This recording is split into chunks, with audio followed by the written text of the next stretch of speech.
Breaking news mga kababayan. Nako po, matindi po itong revelation ni Attorney Israelito Torion.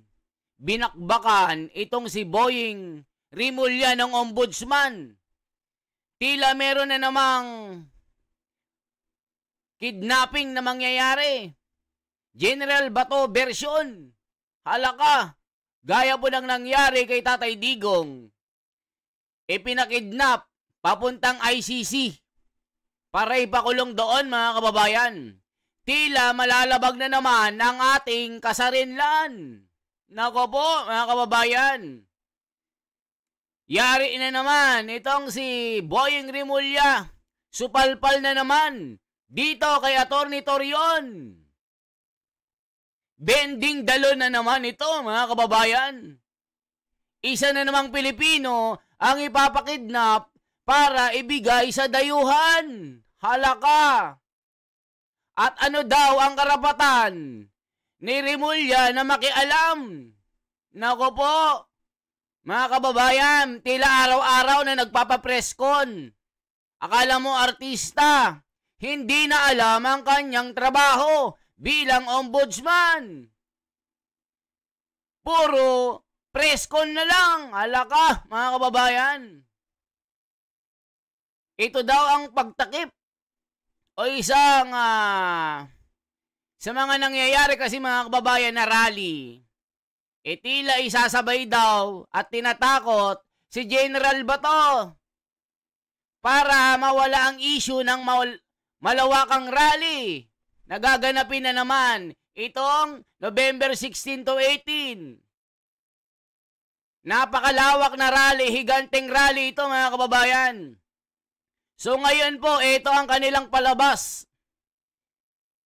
Tatakutin nila si General Bato para magtago. Ito ang sinasabi mga kababayan, baka daw ipakidnap na naman. Mangyayari sa panahon ni Tatay Digong na walang kalaban-laban. Malalabag na naman ang batas ng Pilipinas. Tila wala ng kasarinlan ng Pilipinas. Lagi na lang aso ng mga dayuhan. Nako po, yari. Ang galing talaga ni Attorney Israelito Torion na lead counsel ni Senator Bato de la Rosa. Nako po, mga kababayan, bakbakan na naman ito. Kaya ito na, pakinggan po natin ang mga tirada ni Attorney Torion. Nako po, supalpal talaga dito si Rimulya. Pakinggan po natin. Nandun din kayo, no, sa Hong Kong, doon sa panahon na nandun si former President Rodrigo Duterte. Meron bang kaibahan? Or kahit yun, na-question nyo rin po yung legality nun. And dito yes. po, sa paghahanda naman para po kay Senador Bato de la Rosa, if ever po. Yung pagkadakip po kay Presidente Rodrigo Roa Duterte, maski anong English po ang gamitin nila, illegal talaga yon, no? Illegal talaga yon kasi hindi dumaan yon sa judicial process, judicial confirmation process here. Whether you apply Article 17 of 9851 or you apply the Rome Statute under Article 59, hindi talaga dumaan sa competent judicial authority yon. So maski anong English pa ang gamitin, illegal yon. Dito naman kay Senator Bato de la Rosa, ito ang exciting kasi ang sabi ng DOJ wala silang warrant, ang sabi ng DFA wala pa silang kopya ng warrant, ang sabi ng transnational crime wala rin daw silang warrant, at yung spokesman mismo ng ICC nagsabi walang warrant. Pero ang ating ombudsman, ewan ko anong description ng kanyang trabaho. Nakalimutan siguro niya basahin at i-remind yung sarili niya about Article 11 of the 1987 Constitution, Section 13. Naka-enumerate yung trabaho niya doon. With due respect po kay Ombudsman, hindi ata trabaho ng Ombudsman ito, yung makikialam about sa ICC processes. Binasa ko, hindi hindi po kasali ito sa kanyang job description. And worse, itong ginawa niya even violates ICC rules, no? Kasi yung mga applications for warrants and warrant itself, kung walang kung sealed pa ito, no? Hindi ito pwede i-disclose unless allowed by the justices themselves, no? Ang ibig ba sabihin nito ay si Ombudsman Rimulya ay may authority from the ICC judges to reveal the contents of the warrant? Alam mo, he has to explain that because this is a grave violation of the rules in the ICC itself, because this is supposedly confidential. And as to why he divulged that can give us many conjectures, no? Grounds for conjecture, such as but not limited to. Baka ginawa niya ito para matakot si Senator Bato de la Rosa. Kasi alam mo, they are capable of anything. Yung kay PRRD, ako din ng lead counsel doon, klaro yun, kidnapping. Ano ba ito? PRRD part number 2, De La Rosa version. So, kaya nga, sana naman, they would heed the rule of law. No? Kung merong warrant, let it go through the proper processes. If they would treat it as an extradition, then follow the rules on extradition which became effective on November 10. If they follow surrender, because they are always barking that they will rely on Article 17 of RA 9851 on surrender, well, they must likewise understand that they have no rules and regulations. They have no IRR yet as to how surrender would be effectuated in the Republic of the Philippines. If they will tell us they will rely on Article 59 of the Rome Statute, hello, there is even a question now in the petition for certiorari which we filed, questioning whether or not there is still legal basis on the part of the Philippine government to continually cooperate with the ICC in the light of the fact that we already withdrew from the Rome Statute effective March 17 of 2019. Now, granting ex argumenti gratia that Rule 59 or Article 59 would apply, wala pang specifics eh.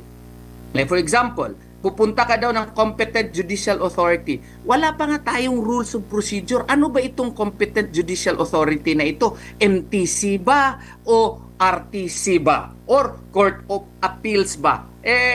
Ang sabi din dito sa the arrested person or the person shall be brought promptly before the competent judicial authority in the custodial state which shall determine in accordance with the law of that state. So, kung law of that state, so Philippine law yan, rules on criminal procedure.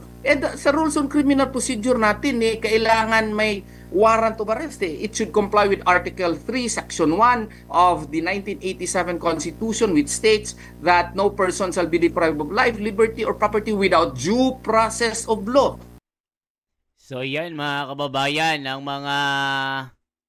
mga reaction po at banat ni Attorney Torion. Ano naman ang sinasabi ng mga tao? Nako po mga kababayan, may version 2 na po ang kidnapping against General Bato.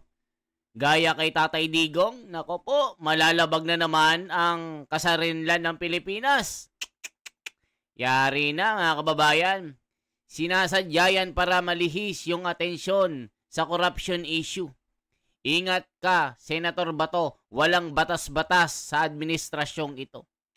Sabi ni Pepito de los Reyes, baka pwedeng gamitin yan para ma-disbar o ma-impeach. Sabi ni Rolly Naco, 7848.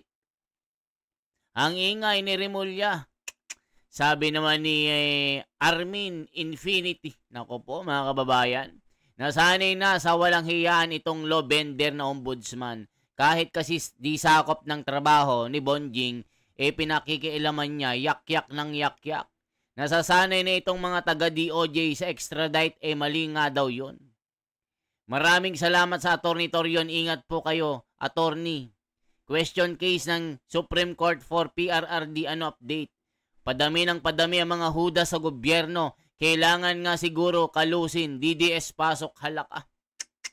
Ako napansin ko sa Pilipinas na batas. Iba-iba ang pagkakaintindi ng mga abogado. Diyan tayo hindi uunlad.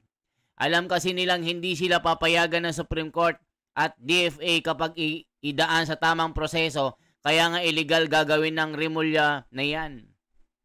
Maliwanag na siguro na wala pakials ang Korte Suprema sa anumang ukol sa ICC Interpol.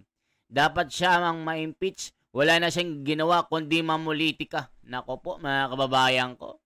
Yan ang mga komento ng mga netizen na talagang galit na galit din kay Remulla.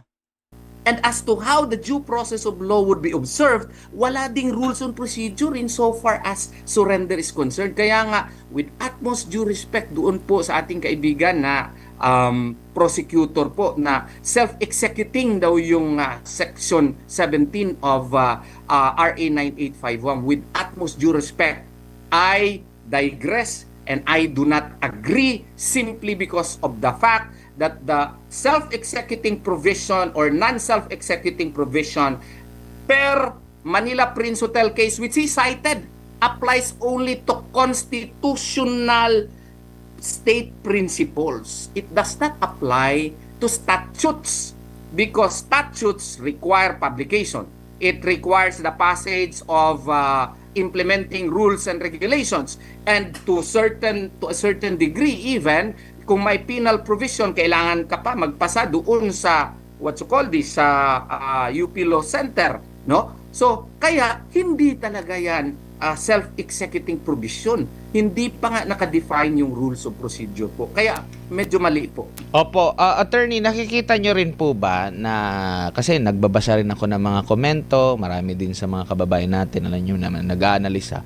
Hindi ba itong pamamaraan na ito ay pagtapik doon sa ICC na parang pampagising signal, hoy, mag-ano ka na, mag-issue ka na ng warrant, parang ganito. Nakikita nyo rin po. Hindi ko alam kung masasagot nyo po ito, attorney, pero sa inyo pong opinion. Well, there is some truth to it, no? Maybe this is a way to, cajole or even force the ICC to issue the warrant. Parang ganun ba? Tagal nyo naman mag-issue ng warrant, deklara ko na nga ito. Hindi baka nakalimutan lang ni Ombudsman Remulla na una hindi niya trabaho yan. Hindi na po siya DOJ Secretary, Ombudsman na siya. Reactive lamang siya. He receives complaints. He acts on complaints. Hindi na po siya pulis.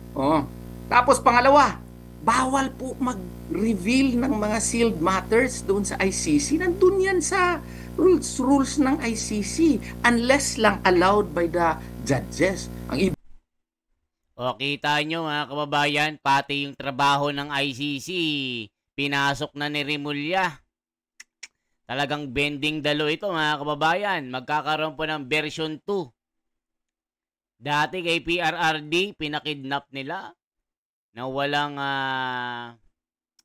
man lang due process of law. Yung tinatawag na nasa batas na no person shall be deprived of life, liberty, or property without the due process of law, nor shall be denied the equal protection of the laws. Yan po si tinatawag mga kababayan, pero napagkaitan ng due process of law si Tatay Digong noon. Kaya madali nilang nadakip at kinidnap papuntang ICC, kaya hanggang ngayon nandun. Nawalan ng karapatan bilang Pilipino. Ganon din ang bansang Pilipinas, nawalan din ng kaukulang pagpapatupad ng sariling batas para parusahan ang kanyang bayan o ang kanyang mga anak. 'Di ba? Isipin mo, anak mo. Tapos ibang tao ang papalo para ang sakit sa pakiramdam. Hindi mo ba kayang parusahan ang iyong anak? Kapitbahay pa ang papalo. Imbes na ikaw ang papalo, kapitbahay pa ang nangingialam sa problema ng pamilya mo. Di ba mga kababayan, na sampal yan sa pagmumukha ng mga Pilipino. Sampal yan sa Republika ng Pilipinas. Na bakit ibang bansa ang nangingialam sa ating kasarinlan. Tila nagiging aso tayo ng ICC. Di ba mga kababayan? May possible na totoo itong sinasabi ni Atty. Torion na kunwari meron na pero wala pa para i-push, i-pressure ang ICC para mag-release ng arrest warrant kay General Bato. Ay, parang ang tagal nyo Ako na nga mangialam. O diba, technique pala nila yun. Tuloy pa natin. ibig ba niya sabihin yung kanyang premature declaration to the public? May approval yun sa justices? Aba, it affects now the integrity of the justices. Bakit alam niya yung DFA secretary natin, DOJ, hindi alam. Yung ICC spokesman, hindi rin alam. Nakakasira yan sa integrity ng ICC processes. Back to the channel, love. It's your go. So yan mga kababayan, nako po ano naman ang sinasabi ng mga komento dito. So i-check natin kung ano sinasabi ng mga komento. Ito po mga kababayan, magbabasa lang po tayo. To Crypto Buddy here. Matindi po ito. Grabe, galit na galit ang mga Pilipino dito. Baka pwedeng maging ground yan ginawa ni Boying para madisbar. Nako po. Extradition will not apply because there is no extradition treaty between ICC and the Philippines. Para sa akin, hindi team effort yung pagdala kay PRRD sa The Hague at kidnapping talaga ang nangyari kay PRRD, sabi ni Rector De Leon. Ang talino talaga ni Torion. Part 2 yan para matabunan ang issue. Wala talagang ginawa na mabuti sa ating bansa. Grabe ang Team Marcos, ang tindi. Divisionary tactic ng Malacanang para ilis ang issue ng flood control. Halaka, mga kababayan, matindi po ito. Galit na galit ng taong bayan dito, mga kababayan ko. Talagang isa na namang kahayupan ang kanilang gagawin para sa isang Pilipino. Nako po, ano kayong gagawin ng Supreme Court dito? Balikan ko lang yung inilabas na rules on extradition proceedings po. May bago po ba rito, attorney? And nakikita nyo rin po ba na sa panahon ni PRRD, malinaw na yung mga unang mga nakasaad po doon sa atin pong batas, kaugnay nga po dito sa pag-handle ng mga individual na may kinakaharap na kaso sa ibang bansa? Well, dito sa extradition rules, wala ito nung panahon kay PRRD. Pero meron tayong PD 1069. Yun yung extradition law natin. Sasabihin nila, hindi naman mag-apply yung kay PRRD kasi hindi naman state yung yung ICC. At tama yun. PD 1069 applies only to state request for extradition. But that does not mean that they will not comply also with the very Article 17 that they are citing on surrender. Ang surrender pa nga, wala pa ngang rules of procedure sa panahon ng pagdakip ni PRRD. Kaya nga illegal yun. Granting na yung Article 59 ng Rome Statute, effective pa yon. Hindi na tayo party yan, nag-withdraw na tayo, so dapat hindi i-apply yung Article 59 kasi hindi na tayo party. Granting ex argumenti gratia na party pa tayo, i-apply natin yung Article 59. Dapat dumaan siya sa competent judicial authority nga. Ilang abogado na nagsasabi dito, bagong graduate sinasabi. Oo. Hindi dumaan dun. So, illegal talaga yun. Maski anong English ang gamitin doon, illegal yun. Meron kasing kasi attorney na pangalang justice sa ahensya kaya siguro yun na. Yun, ang korte nagbibigay ng justice kaya yun siguro yung inequate nila na sila na yung magiging kinatawan ng korte. Oo, pero prosecutor kasi sila Hindi naman sila competent judicial authority. Maski anong English gamitin natin dyan, hindi talaga sila nag-comply. At saka, yung mga forms, kasi I studied this intently, no? Kasi kami yung nag-file doon sa Supreme Court. Pati nga sa form doon na pinilapan ni Lacanilaw, ang sabi niya, has this been referred to a competent judicial authority? Ang sabi niya doon, no. Wala siyang alam. I-review nyo yan. Wala. Po. Pero sa tingin nyo po, attorney, kung meron po talagang ICC warrant of arrest, given if ever man meron, yes, sino po yung unang magsasabi? Si Ombudsman or ang DFA, ang Korte, ang DOJ? Sino po? Ganito yan. Kung i-follow nila by analogy, yung pinakabago na yung extradition rules, dapat idaan yon sa DFA. Okay? Department of Foreign Affairs. Pag-aralan kung kompleto ba or nandyan ba lahat ng mga papeles at saka requirements, i-transmit yun sa Department of Justice. And the Department of Justice will conduct its own assessment and they will file it with the extradition court. Where is the extradition court? according to the rules or new rules, it will be the extradition court where the extraditee resides, or if unknown, where the head of the authority, no, is where the office of the authority, meron sila, may executive authority, may central authority, no, doon daw ipa-file. So, kumbaga, ang unang malaman yung DFA, hindi po ombudsman, walang role ang ombudsman dito. Pero sa tingin nyo po, attorney, gaano po kadelikado na halimbawa ito, opisina po ng ombudsman, panay po yung mga ganitong mga klase po ng mga pahayag. Hindi po ba ang atin pong hustisya, nakapiringa yan parang nagiging bias na ba tayo, pero parang yun pa yung nag-uudyok na parang guilty na. Parang yun yung ipinamumukha kakaiba kasi itong ombudsman natin ngayon sa mga nakalipas, which is napo na rin ito ng nakalipas na administration ng ombudsman, na medyo mas publicly na-access, panay yung press con. Unlike sa mga nakalipas, hindi lang si panahon ni Martires. Kasi even before, nung nakapag-cover ako, hanggang press release nga, parang din yan parang Supreme Court na press release, minsan isang pahayag lang limited. Kumbaga, as much as possible, meron talagang pagtimbang na hindi talaga parang ang isang panig guilty na. Ano naman ang sinasabi ng mga tao, mga kababayan dito? Nako po. Talagang nakikita na naman tayo ng bending dalo dito, mga kababayan. Ano ba ang sinasabi ng mga tao? Ito po, magbasa po tayo. Sinasabi po ng mga tao, nako, ito na, galit na galit. Yan dapat mga matatalinong abogado at walang kaso appoint sa ombudsman. God be with you, Sir Torion and team. Pray that BBM will resign and good legal action against especially about announcement of Remulla to Sen Bato. Dapat makulong na yan si Boyeng.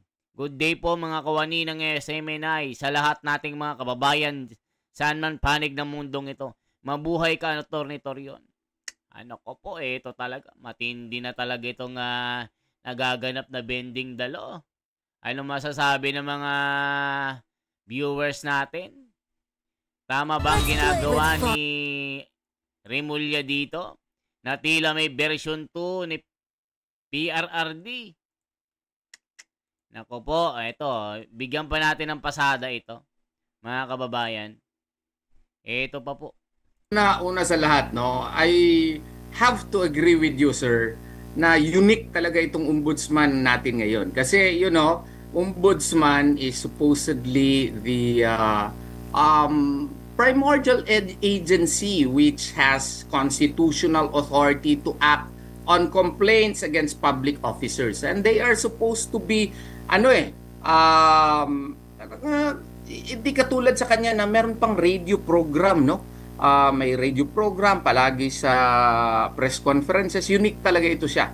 Kaya nga bagong-bago itong characteristics po ni Ombudsman Remulla. I'm not saying that it is bad, it is just unique and unexpected, no? Of an ombudsman. So yan mga kababayan, ano naman ang masasabi ng mga viewers natin dito sa The Wonders Philippines? Isang like, isang share, isang comment mga kababayan. At mag-join rin kayo sa ating community para tuloy-tuloy po tayo. Para lagi po kayong makabalita sa mga update, lalong-lalo na dito sa issue ng flood control issue, sa corruption na ito kay Senador Marcoleta, ang rally sa November 16 to 18 hanggang November 30. Iko-cover natin yan lahat. Lahat po ng mga ganap sa politika, mga kababayan. And once again, sa lahat po ng marami sa inyong suporta, mabuhay po.